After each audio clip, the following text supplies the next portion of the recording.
Livro do Êxodo, capítulo 12. Livro do Êxodo, capítulo 12. Vá até o versículo de número 12. E vamos ler os dois versículos. Aleluia. Glória a Deus. Você que trouxe a sua Bíblia, você que tem uma e deixou em casa, lembre-se de trazer no próximo culto. Diz assim: naquela mesma noite passarei pelo Egito e matarei todos os primogênitos, tanto dos homens como dos animais, e executarei juízo sobre todos os deuses do Egito. Eu sou o Senhor. O sangue será um sinal para indicar as casas em que vocês estiverem. Quando eu vir o sangue, passarei adiante. A praga de destruição não os atingirá quando eu ferir o Egito. Estenda suas mãos para cá, ore pela minha vida, ore para que você venha ouvir a palavra de Deus, venha ficar gravada em seu coração, que a palavra do Senhor venha ser aquilo que nós precisamos ouvir e não queremos. Espírito Santo, eu dependo de Ti. Espírito Santo, uma vez mais, preciso da Tua sabedoria, da Tua direção. Nada sou se Tu não estiver comigo. A Tua igreja quer ouvir a Tua voz. Amém e amém. Tome seus assentos. A hora já foi, mas eu prometo ser breve. Vou aqui trazer uma mensagem sobre a Páscoa. Por que sobre a Páscoa? Porque tem crente que fica com medo de dizer Feliz Páscoa, porque acha que é algo do mundo. Tem crente que tem medo de dizer, não, Páscoa é coisa do comércio, é coisa do coelho, isso aí não tem nada a ver com... Não, irmãos, a Páscoa tem tudo a ver com crente. Por mais que o comércio, por mais que algo roube a cena e cada vez está roubando menos, pela graça e a misericórdia, nós estamos cada vez mais entendendo que as pessoas estão realmente sabendo o que é a Páscoa, o que é o Natal. E é por isso que hoje nós vamos falar da onde surgiu a Páscoa. Nós lemos aqui no capítulo 12 de Êxodo sobre um momento do povo de Israel. Pois dá uma olhadinha como é que está o som lá, parece que sumiu do nada. Acho que nós estamos com problema no nosso som, irmão. Aleluia. Quando o povo de Israel ainda estava no Egito, e o Senhor atendeu o clamor daquele povo e quis libertar o povo. Você conhece que Moisés entende o chamado de Deus para libertar aquele povo e vai até o Egito ser um instrumento de Deus para o povo de Israel que estava lá no Egito. E sabemos também, muitos aqui viram a novela e não é pecado. Você entendeu, por mais que lá tenha a licença poética, mas lá deu para entender bem como o povo de Israel saiu do Egito.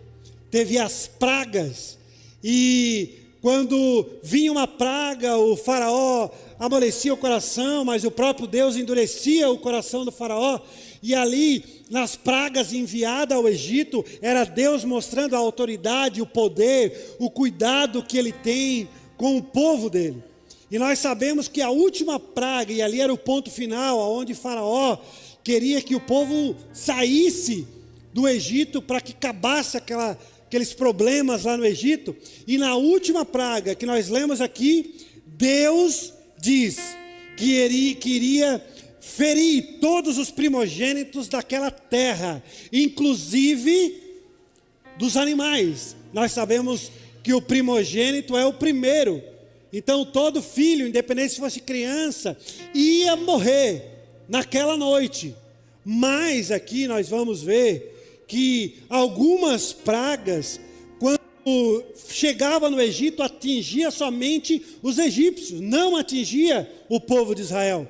Mas essa última praga feriria todos, também o povo de Deus. Porém, o mesmo Deus que faz o juízo, que vai ferir todos, ele demonstrando o seu amor. Por quê? Porque ele é justiça, mas também amor. Todas as vezes que você conhecer alguém pregando somente de justiça, isso vai te deixar longe de ser filho, de entender o amor de Deus. Mas a Bíblia, do início ao fim, ela vem mostrando juízo, justiça, mas também amor. Vem o juízo, que iria morrer todos o primogênito, mas também vem o amor de Deus para aquele povo. E de que forma Deus mostra o amor? Dizendo que todo homem, todo dono da casa, iria procurar, iria pegar um cordeiro, iria sacrificar o cordeiro, e o sangue daquele cordeiro sacrificado, ele ia ir na porta da sua casa, ia pegar algo, molhar no sangue, ia colocar no umbral da porta, ia pegar aquele sangue, botar num lado, no outro, e por cima, o sangue do cordeiro, na porta da casa. Quando o anjo da morte, que Deus enviou, chegasse lá no Egito, ele chegava na frente da casa. É claro que eu vou aqui deixar palpável para você, né? Chegava na frente da casa, olhava a porta, não tinha sangue, o anjo entrava, matava o primogênito. Saía, ia para a próxima casa, olhava na porta, não tinha o sangue, entrava e matava. Na próxima casa, tinha o sangue na porta, ele pulava por cima daquela casa e ia para a próxima. E é aí que nós vamos entender o significado da Páscoa, que no original significa passar por cima, pular. Essa é o significado da Páscoa. É por isso que muitos aí encaixam o coelho. Por quê? Porque o coelho pula, né? E se nós querer deixar o coelho gospel, nós vamos dizer que o coelho tem alguma coisa a ver, porque o coelho pula e o significado da Páscoa é passar por cima. Entendendo qual é o significado da Páscoa, que é esse anjo da morte que vinha matar os primogênitos, passava por cima de toda a casa, que no umbral tinha um sangue, e esse sangue veio da onde? Do sacrifício de um cordeiro. E aqui nós vamos ver que o amor de Deus para aquele povo, para aquele que sacrificasse o cordeiro e colocasse o sangue, o amor por aquelas vidas veio de um sacrifício. Nós sabemos teologicamente que antes disso houve o primeiro sacrifício, e teve muito a ver com este. Por quê? Porque o primeiro sacrifício foi aonde? No jardim. Lá quando Adão e Eva comem do fruto, os olhos deles começam a ver a nudez, eles se escondem de Deus, eles vejam que estão nus e pegam folhas de figueira e se cobrem. Deus, quando vai no jardim, e ali Adão achava que ele vinha com justiça, e teve justiça para eles. Mas Deus, quando chega no jardim e pergunta: Adão, aonde estás? Deus não pergunta: Adão, o que tu fez? Adão, agora tu vai pagar. Adão, agora tu vai te ver comigo. Não, Deus pergunta: Adão, aonde tu está? E essa pergunta revela muita coisa, porque perguntando aonde está, Adão deveria entender que o mesmo Deus que havia ditado um juízo para não comer, quando ele comeu, o mesmo Deus tem amor e diz: aonde está? Eu quero ainda ter relacionamento contigo, quero ainda conversar contigo. Quando Deus chega para Adão e vê ele com aquela folha de figueira, ele diz: para aí, Adão, essa figueira, essa folha, ela seca, ela vai se espatifar, ela vai acabar, e você vai precisar ir atrás de outra folha, quem sabe a cada 2 dias, quem sabe a cada 3 dias. Mas Adão, para provar o meu amor por ti, que eu vou estabelecer juízo, mas eu tenho amor, eu vou sacrificar um animal, e a pele do animal vai servir para cobrir a tua nudez. Por quê? Porque o homem tem a ideia de colocar folha, que é algo passageiro, que é algo que depende do nosso esforço para continuar cobrindo. Mas lá já desde o início, apontando para Jesus, Deus diz: eu vou sacrificar, e com a pele desse sacrifício eu vou resolver o problema de vocês. Então, desde o início, Deus sempre trabalha assim com o povo.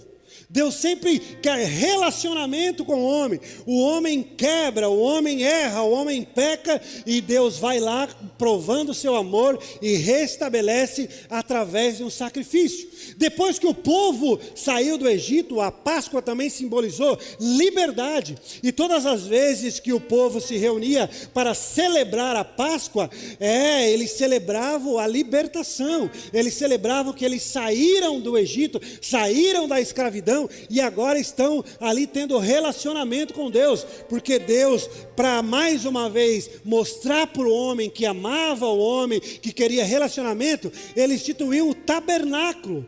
Depois da saída do Egito, havia o tabernáculo, e lá dentro do tabernáculo também acontecia isso. Também acontecia sacrifício de animais para o lado de fora do tabernáculo, e depois daquele sacrifício, depois que acontecia o sangue aspergido, e lá dentro havia o sacerdote, que ele representava o pecador, ele representava alguém que tinha pecado contra Deus.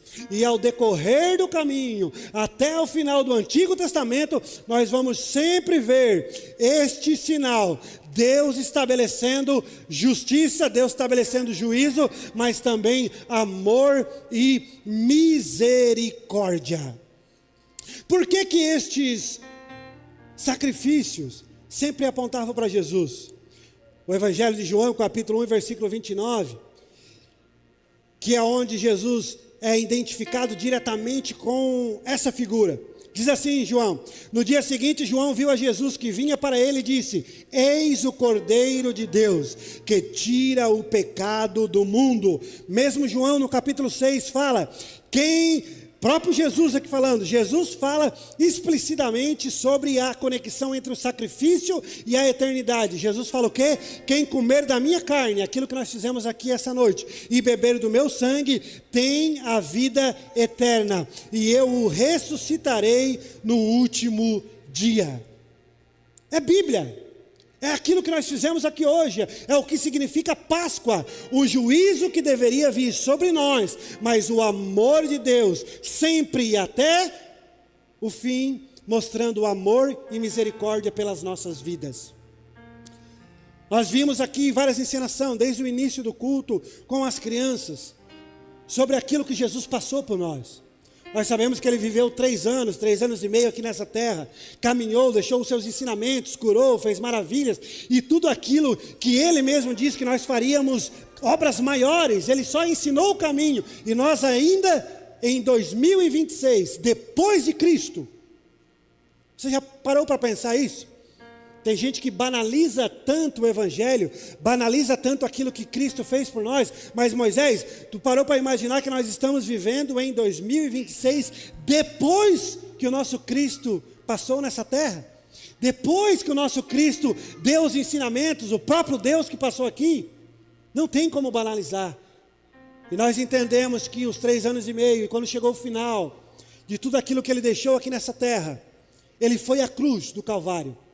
E lá naquele lugar, e lá no lugar onde só estavam os malfeitores, aqueles que faziam coisas horríveis, o ladrão, o abusador, o mal praticado em escala maior daquele tempo, como é que se pagava, como é que se resolvia? Ia para a cruz, ia ser crucificado.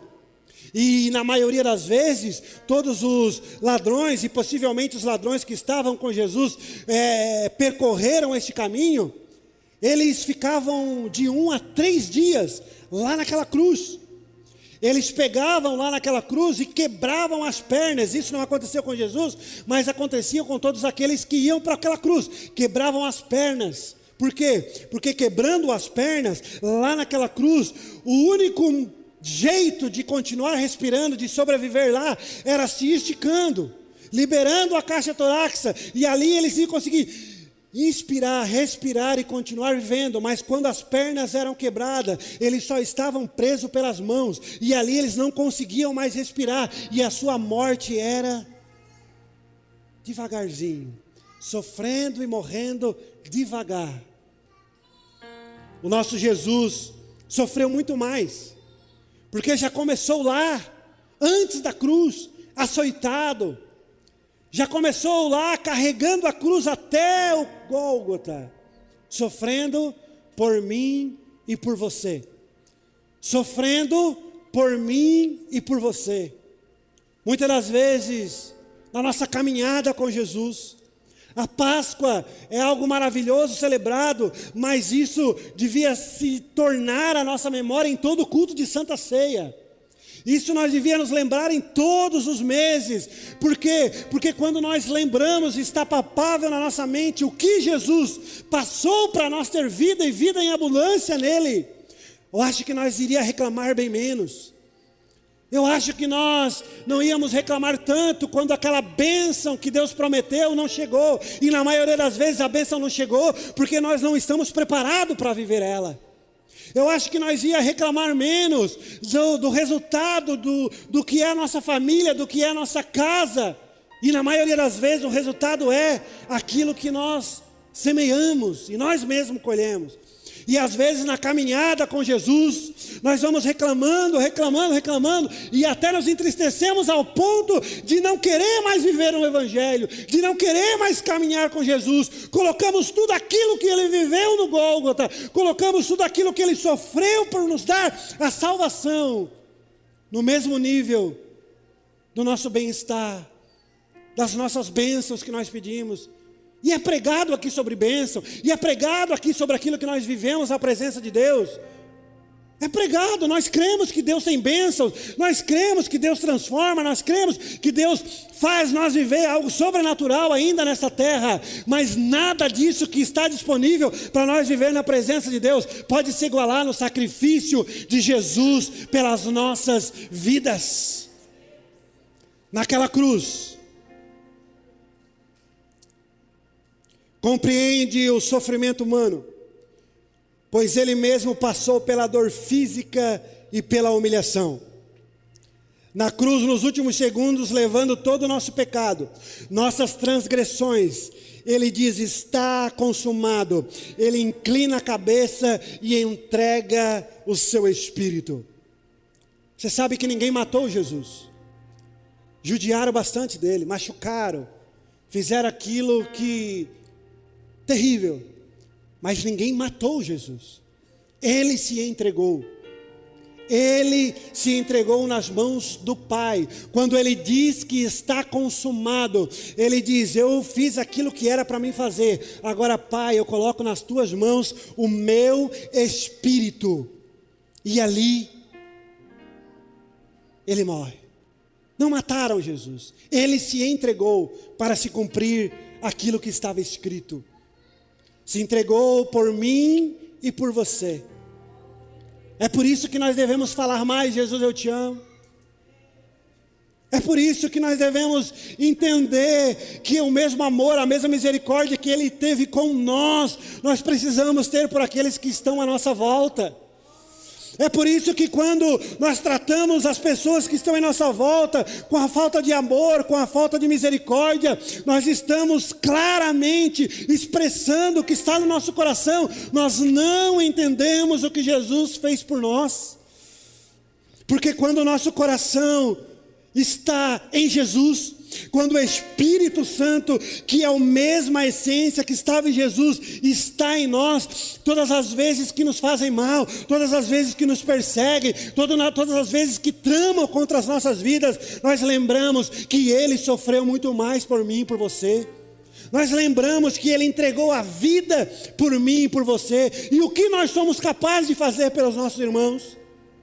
O que nós somos capazes de fazer pela nossa família? O que nós somos capazes de fazer por alguém que não tem nada a te oferecer? Tenha uma reflexão. Você realmente entende o que Jesus fez por você? Você realmente entende o que aconteceu quando você aceitou a Jesus? Que Ele é o teu Salvador, que o sangue vertido na cruz do Calvário é o mesmo sangue, simbolicamente, daquele cordeiro sacrificado, daquele cordeiro lá no Egito sacrificado, e quando o sangue vinha para a porta daquela casa, e quando o anjo da morte vinha na porta, via o sangue e pulava por cima, o mesmo sangue na cruz do Calvário é aquele que a mesma morte, que o mesmo adversário continua tramando contra as nossas vidas, mas cada vez que ele chega na casa do pastor Rodrigo, ele olha o sangue de Cristo, e ali ele não pode entrar. Cada vez que ele chega na casa do seu Ramon, ele olha o sangue de Cristo, e ali ele não pode entrar. É isso que Jesus é para nós. É por isso que essa palavra Jesus precisa voltar para o nosso vocabulário. É por isso que essa palavra Jesus precisa voltar para as nossas orações. Não tem coração aquebrantado que não declara que ama Jesus, que anseia por Jesus. Aleluia. Quem sabe é um choque para você estar ouvindo isso, porque simples fato é entender que aceito Jesus e tenho a vida eterna, mas vai muito mais além do que isso. Vai muito mais além do que isso. Depois que Jesus entrega a sua vida, nós sabemos que José de Arimateia pede o corpo de Jesus a Pilatos e coloca no seu próprio túmulo, o túmulo de José. E lá, o que muitos achavam que era o fim. Irmãos, eu fico pensando, muitas das vezes, e os estudiosos acredito que já meditaram sobre isso. Irmãos, o diabo deu um tiro no pé, porque ele queria levar Jesus para a cruz, ele queria matar Jesus, ele queria acabar com o evangelho. E aqui nós temos a certeza de aquilo que Deus tem para nós, o diabo não sabe, é nós que falamos. Daquilo que Deus tem na nossa vida, o diabo não sabe, é nós que entregamos de bandeja. Porque lá na cruz, quando Cristo se entrega na cruz, foi ali que definitivamente Satanás perde toda a autoridade. Nem o inferno mais é dele, porque o inferno lá não é algo que foi criado para o diabo. O inferno é um lugar que tem a ausência de Deus, a ausência de luz, e isso resulta em trevas, e lá está o lugar onde o diabo está. É isto. Então, se o diabo sabe que Cristo na cruz, que quando ele entregasse o Espírito tinha acabado para ele, ele não tinha levado Cristo para a cruz. Ele tinha feito tudo para não acontecer aquilo, Cláudio.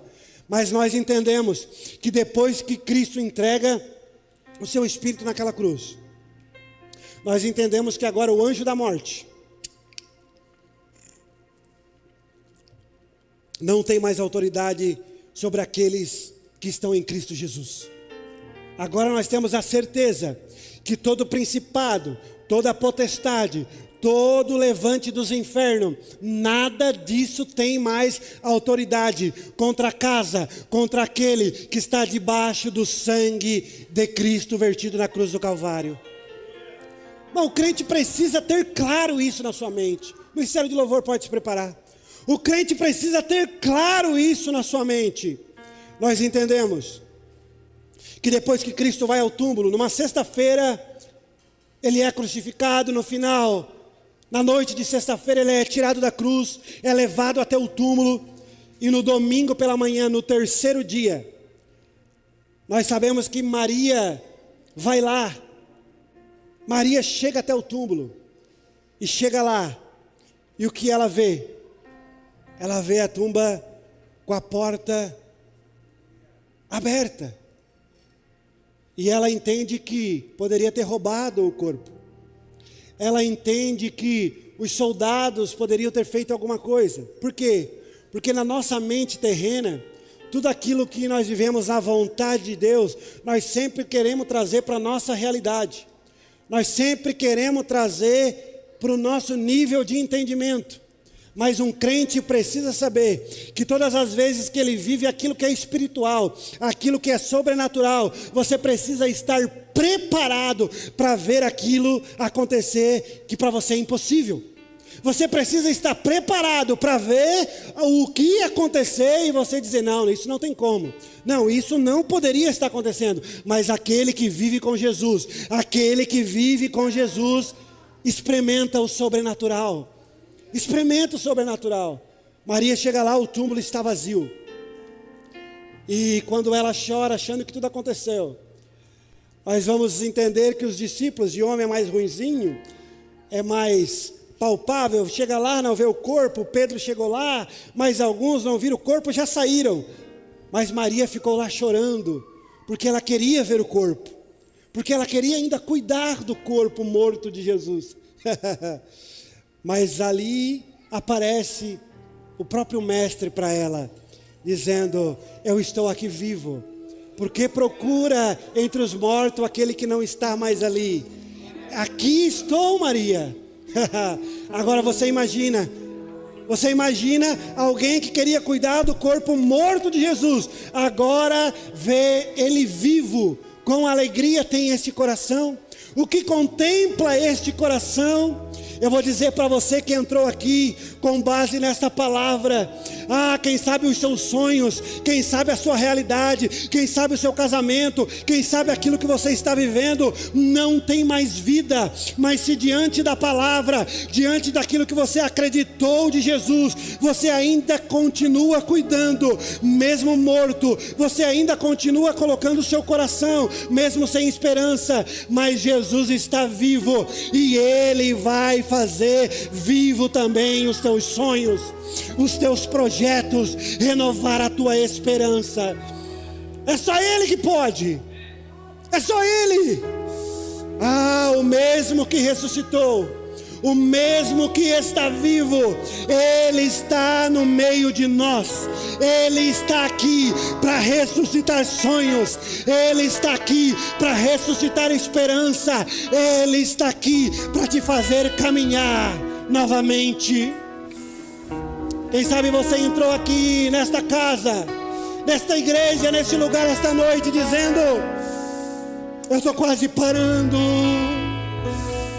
Quem sabe você entrou aqui com o coração sangrando, dizendo: eu estou quase morrendo, a minha fé está se acabando, a opressão está grande, os dias são difíceis, os tempos são difíceis, mas a mensagem genuína do Evangelho vem para a tua casa dizendo: o sangue vertido na cruz do Calvário está sobre a tua vida. A morte não é para você, o que tem para você é vida, é vida, é vida e vida em abundância. Vamos nos colocar sobre o pé, vamos colocar sobre os pés, adore.